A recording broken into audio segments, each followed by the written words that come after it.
Chandail et Chignon, le podcast des médiathèques de Saint-Médard-en-Val.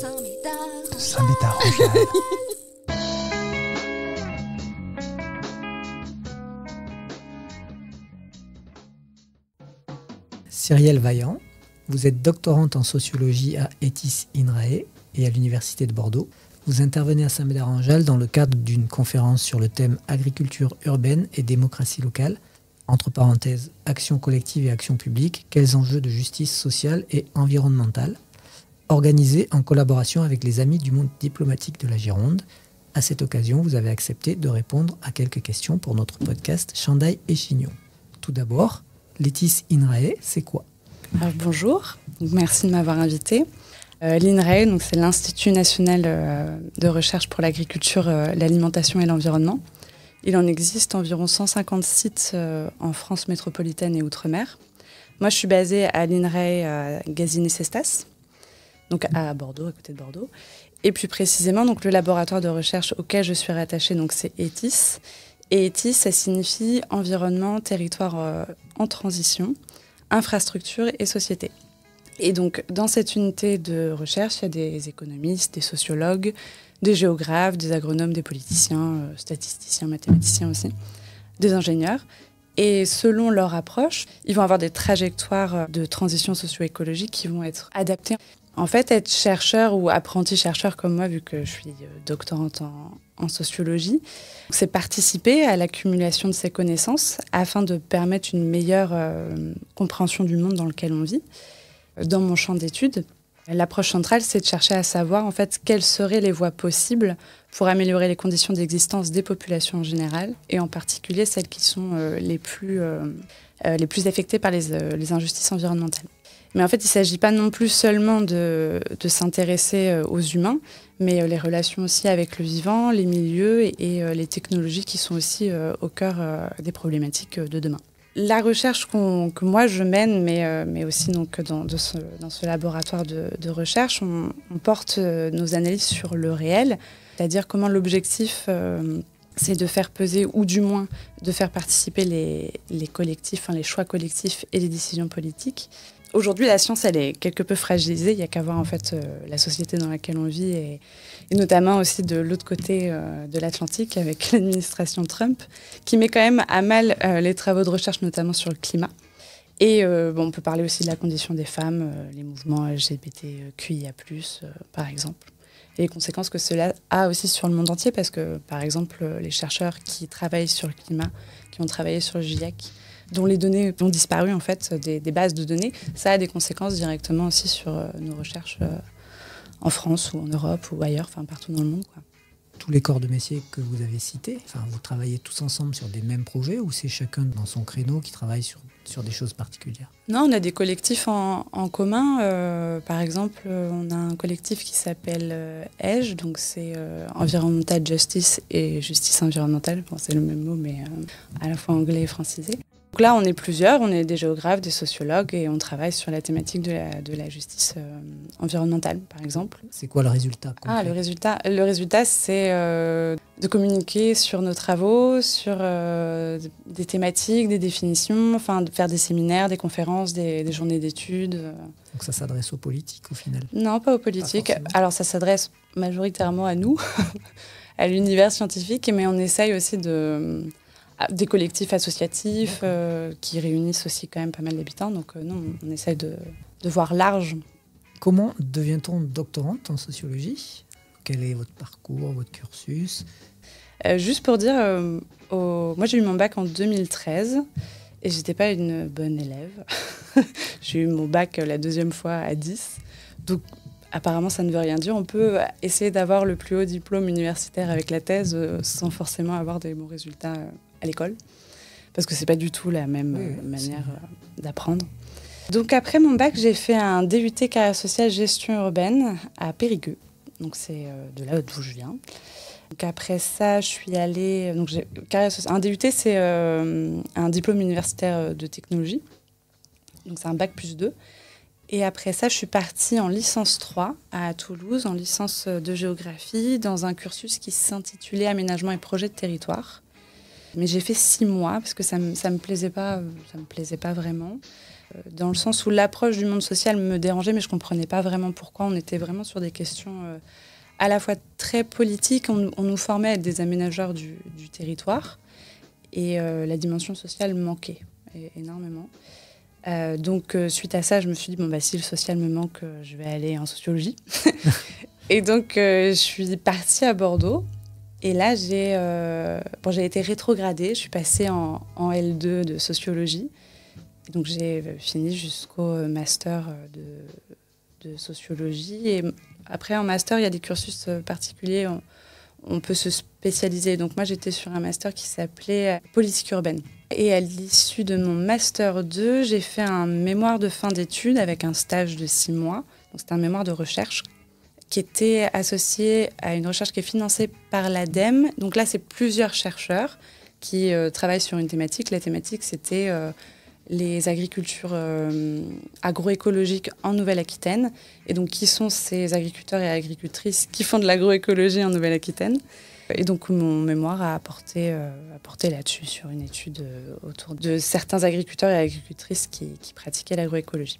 Et pour répondre à la question comment on devient doctorant, doctorante, c'est une question qui est compliquée parce que moi, je ne pensais pas avoir les épaules pour le faire. Je pense toujours pas avoir les épaules pour le faire, mais bon, ça fait partie du jeu. Il y a plusieurs voies possibles pour faire une thèse. Alors, il faut avoir un master.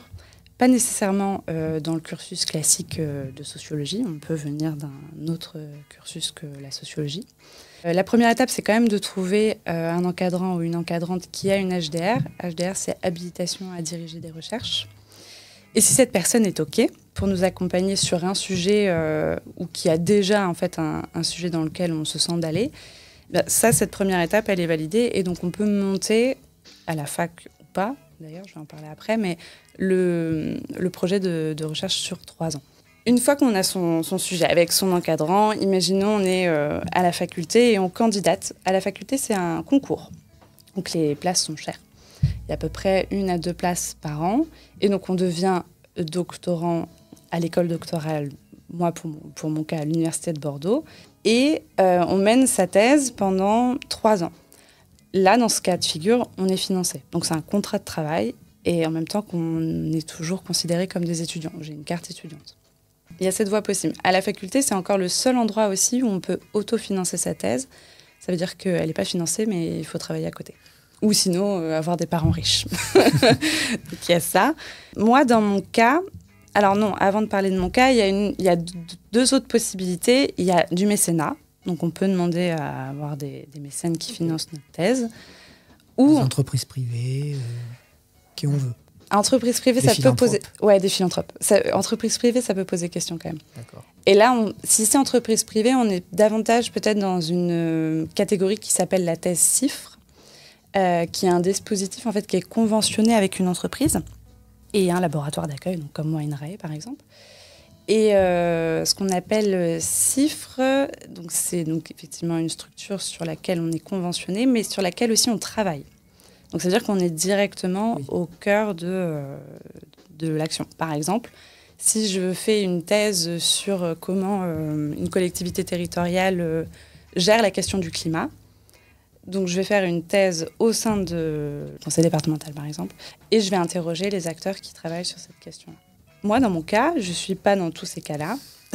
Moi, j'ai un financement ADEME. Donc l'ADEME, c'est l'Agence de la transition écologique, qui met en place chaque année des financements de thèse. Il faut répondre à des axes de recherche. Donc ce n'est pas forcément qu'en sociologie, toutes disciplines confondues. Et donc moi, j'ai répondu à un axe de recherche. J'ai été financée pour 3 ans. Donc, je fais une thèse ADEME. D'accord. Et mon sujet, c'est un sujet qu'on a co-construit avec mes directrices de recherche. Donc, vous êtes chercheuse, en fait, mais chercheuse étudiante. Apprentie, oui. Voilà. Apprentie sociologue. Et donc, justement, la sociologie, c'est quoi? Enfin, j'imagine que la réponse est vaste, mais rapidement ou de manière synthétique. Alors, la sociologie, c'est une science, déjà. Elle se base sur des méthodes d'enquête et des données. Alors, on va se baser sur des données quantitatives, donc ça va être des statistiques, par exemple, Et bon, comme quoi comme exemple, les statistiques INSEE, ou je vais donner un exemple plus précis avec un sociologue. Et il y a aussi donc, ces données quantitatives, et après il y a les données qualitatives qui vont être des entretiens, des observations. La photographie peut aussi entrer en ligne de compte comme étant une donnée. Les sondages? Les sondages, ça c'est de la donnée quantitative, oui. D'accord. Tout à fait. Donc la sociologie, c'est une science sur laquelle reposent des méthodes et aussi des auteurs sur lesquels on va s'appuyer. Enfin, sur des chercheurs dans le sens où ils vont être dans des cadres théoriques qui vont nous permettre, nous, de nous insérer et de pouvoir discuter de ce qui a été dit, de ce qu'on étudie. Enfin, voilà, on discute entre nous, quoi. Et donc, pour être plus précise, la sociologie, c'est quoi ? Par exemple, Émile Durkheim, c'est un sociologue, on appelle même le père fondateur de la sociologie. D'ailleurs, l'école doctorale dans laquelle je suis s'appelle le Centre Émile Durkheim. Et donc, Émile Durkheim, il a, par exemple, travaillé sur le suicide en se disant que le suicide, a priori, c'est un acte individuel. Pourtant, si on regarde les chiffres, en fait, chaque année, le taux de suicide est inchangé, il reste le même. Ce qui est un peu étrange parce qu'on pourrait se dire, si le suicide est individuel d'une année à une autre, il peut fluctuer, il n'est pas constant. Donc il part de ce constat-là et se dit, si le suicide est quelque chose d'individuel, pourquoi effectivement ça reste constant ? Et à ce moment-là, est-ce que le suicide n'est pas un fait social ? Ce qui voudrait dire que si les personnes se suicident, c'est qu'elles sont sans doute moins intégrées dans leur groupe social. Et donc, il a théorisé en disant que plus la personne est intégrée dans son groupe social, moins elle a de chances de se suicider. Donc ça, c'est beaucoup plus élargi que ça, parce qu'il faut définir le suicide, il y a plein de choses. Mais en gros, c'est l'idée. C'est vraiment l'idée de se dire qu'on va expliquer les choses comme des faits sociaux. Et ça, c'est vraiment la théorie d'Émile Durkheim. Après, on peut avoir d'autres sociologues comme Pierre Bourdieu, qui est aussi très connu, qui lui a fait beaucoup de télé aussi, par exemple, qui a écrit en 1979 La Distinction, et qui va dire qu'en fait, nos goûts, donc ça veut dire la nourriture, la musique qu'on écoute, comment on s'habille, la déco qu'on a chez nous, le sport qu'on pratique, c'est pas individuel non plus. En fait, ça trahit une certaine position sociale qu'on occupe dans la société. Et c'est statistiquement lié à notre position sociale. Et donc, en fait, chaque classe sociale développe des dispositions qu'on appelle habitus. Et c'est des manières d'être, c'est des manières de penser, de percevoir le monde qu'on a acquis avec la sociabilisation à l'école, avec nos parents, voilà, notre groupe social, quoi.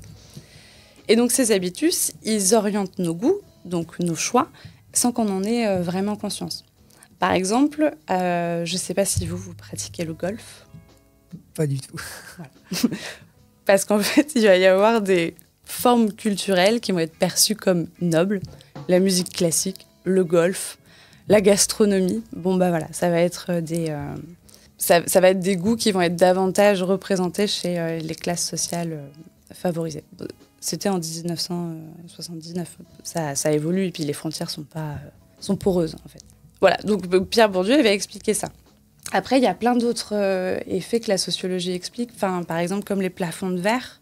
Je ne sais pas si vous connaissez l'expression. C'est une expression qui a été importée des États-Unis par une sociologue qui s'appelle Jacqueline Laufer et qui explique que, généralement, les femmes, mais c'est quand même basé sur un principe de discrimination, mais pour les femmes, dans la hiérarchie, elles ne vont pas pouvoir accéder à un certain niveau parce qu'elles vont se heurter à cette frontière en fait infranchissable qui va être le plafond de verre. Voilà, donc c'est comment on va expliquer tout ça. Et la sociologie, succinctement, c'est à peu près 7 questions. C'est qui fait quoi, pourquoi, comment, où, pour qui et pourquoi. Peu importe le sujet qu'on traite, ça répond à ça. Alors pourquoi, dans le cadre de cette sociologie, avez-vous choisi de travailler sur ces thématiques environnementales et urbaines ? Un peu comme ce que je disais par rapport à Pierre Bourdieu. C'est que les sujets qu'on étudie ne sont pas non plus laissés au hasard. C'est des sujets qui nous animent et qui en dit long sur qui on est. Et je crois que ça m'a poussée en fait, à aussi travailler sur ces sujets environnementaux parce que moi, j'ai un gros sentiment d'injustice. Donc, je ne supporte pas l'injustice. Et je pense que voilà, travailler sur les questions environnementales, c'était aussi me faire du bien. Donc oui, c'est peut-être en cela que je suis allée sur ces questions-là, et parce que aussi le mémoire de recherche que j'ai fait était sur les questions agricoles et que ça m'a plu. J'ai pas voulu en sortir nécessairement. Après, pour la question urbaine, c'était ça, la thématique urbaine. Parce que déjà, mon master était aussi en lien avec ça. Mais avant ça, moi, je voulais être architecte et urbaniste. Mais peut-être que voilà, ça s'explique un peu comme ça. Mais aussi, surtout parce qu'en ville, l'espace urbain, c'est quand même un révélateur de nombreuses injustices. Et voilà, surtout que moi, j'étudie l'agriculture urbaine dans les quartiers populaires qui sont souvent des espaces qui sont relégués. Donc, qui interroge aussi sur la discrimination spatiale qu'on fait en ville. Et est-ce que l'organisme de financement n'est pas aussi un facteur qui peut aiguiller le sociologue sur une thématique en particulier, ou pas du tout? Est-ce que ça compte pas du tout? J'espère qu'on est libre dans nos recherches et que justement on n'est pas pris par l'organisme dans lequel on travaille, justement qu'on soit aussi capable d'apporter des critiques qui soient constructives. Plus précisément, que recouvrent ces larges champs d'action et de recherche? Donc je reviens à la question précédente sur les thématiques environnementales et urbaines. Alors du coup, sur la thématique environnementale, moi je vais être plus précise parce que c'est vrai que c'est assez large.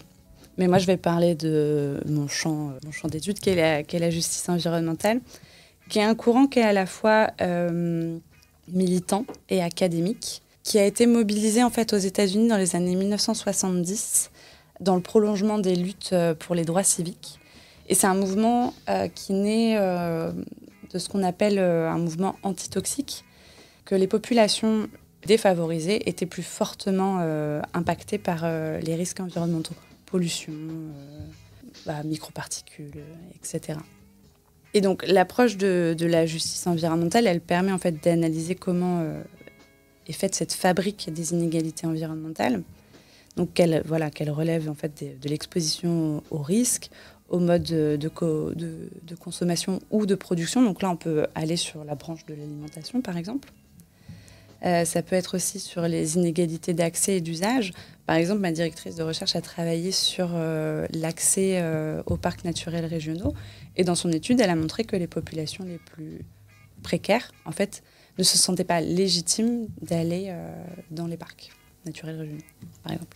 Et pour l'urbain, l'urbain, ça permet, par exemple, de travailler sur la gouvernance des villes, la question démocratique, de la participation. Donc là, c'est un champ qui est énorme, où tout le monde on rejoint la politique, on était sur le militantisme. Oui, mais les deux sont intéressantes quand elles sont liées, parce qu'elles discutent entre elles. Ou du moins, elles se confrontent ou s'affrontent, mais en tout cas, elles discutent. On va changer de sujet. Est-ce que vous utilisez des IA dans votre cadre professionnel? C'est une drôle de question, ça. Mais je pense qu'on n'a plus le choix aujourd'hui de travailler avec l'IA.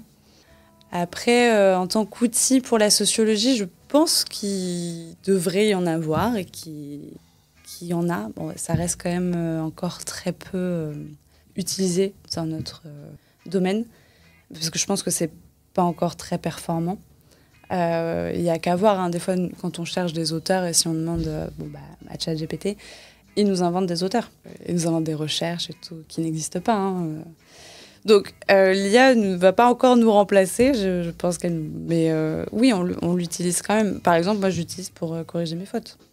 Mais non, j'ai pas une utilisation... J'ai pas un logiciel IA qui me permet de faire quelque chose à ma place, quoi. Non, mais je pense qu'il faut pas faire l'impasse sur l'IA quand même. Alors, on va sauter à un autre sujet.